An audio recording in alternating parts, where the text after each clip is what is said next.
Okay, so I'm gonna do one more arm balance because if I keep doing them, I'm gonna be too exhausted to teach my 2 classes. Because it's not like the old days where I just would sit there and bark at you or walk around the room and get to assist you. Now I have to do it because I can't leave my mat and I have to have mask on and all that other stuff. So I'm gonna do Astavrakasana, which is called bent in 8 places. It's another one that it's actually not that requiring of strength. It's more that you kind of have to get your brain wrapped around it and also just be willing to not necessarily be able to do the full version of the pose, which is not a big deal. And that's the way I teach it. I teach it so you're not actually doing the full version of the pose. So keep blocks nearby if you have them, just because they might be nice to have.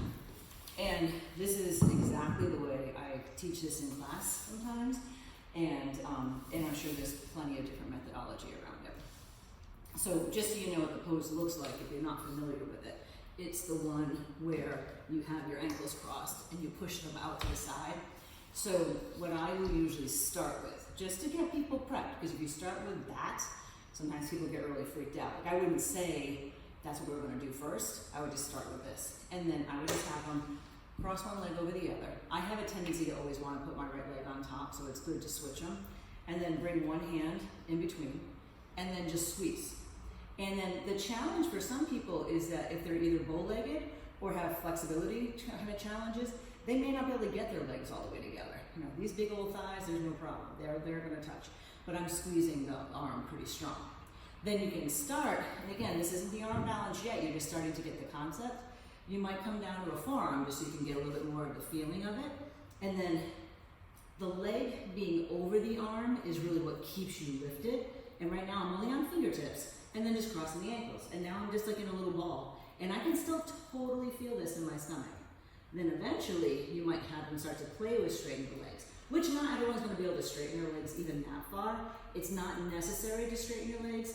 It's really good though if you can squeeze your legs on the arms. I'm going to show you some of the prep work on this side too, just so it's not all one side.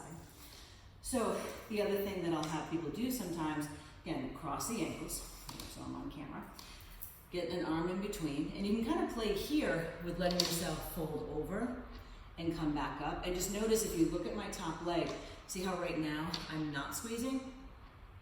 Come up. If I come forward and then squeeze my legs, that's when you can feel the potential to start to come up off the ground. Now, a way to prep this whole thing would be just to let yourself sit, one leg bent. I usually say bent, it can be straight, but bent's just a little bit more comfortable, I find. And then at first, just reach down towards your foot and just give it a little wiggle. Now, in preparation, you might go same hand, same foot, open it off to the side, and then just look over your left shoulder. And then that's kind of like the beginning of compass pose. Compass pose, you're holding on to the right foot with your left hand. Right hand's coming underneath. And then I'll usually turn the fingers to face towards me. And then you can start to lengthen the leg. Now, you can definitely be doing this with a strap. Or don't even hold the foot. You've got the concept. That's all you need. And then I'm going to do the same thing on the other side, just so I'm not all wonky. Now, I will say, this side compass doesn't work as well for me because this is the leg where I kind of blew out my knee last fall, so I'm much more careful. So I'm probably just going to stay with this version for the moment.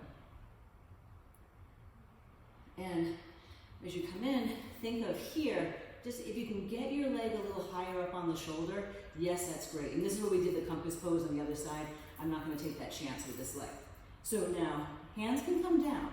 You can just cross your ankles and just be here. This is the beginning. You might play with starting to lengthen the legs. That would be stage 2. A different version of stage 2 is to start to pick up your bum and just stay here. And I'm using the strength of my belly right now. My arms are strictly balanced, and you'll see how they were straight. If my elbows were bent, I'd be using biceps, which can happen eventually. So another little trick could be just like in side crow, having your block under the side of your hip. You could do 1 or 2. Get this leg up on top. Now your fingers might not be able to touch as well, but you can start to play with lengthening out the legs and feel that squeeze in your oblique, because it is a pretty strong action through your belly. Now, another way, just switching back and forth so I'm not super crooked, is that Jesse Duigan's, a friend of mine, teaches this down on a forearm. I like it a lot because you can kind of rock into the hand that you're balancing on and then use the forearm as a more stable base on the ground. I'm gonna put my forearm on a block just so you can see what it's actually doing to help me. My right leg's coming up on top. You're trying to get both hands down towards the ground. So then squeeze your legs. I'm on my forearm. You can start to lift your bum and then push the legs out to the side. And so now here, because my elbows are bent, there's definitely a little bit more bicep action going on, but it's still belly, legs. If you're gonna do it up on your arms, you can either keep your chest up, you can dip your chest low. Again, there's all kinds of different variations. So one more time on this side, bringing it down, keep getting across my ankles, crossing the ankles. So here, again, you can stay more straight up, you can let your elbows sink in, you can look off to the side, all kinds of fun stuff. And the thing with arm balance is you just have to let them be fun. If you make it so you feel bad about yourself if you can't do it or it doesn't work out well, it's not worth it. It's really not. It's just like a warrior two. It's just like a down dog.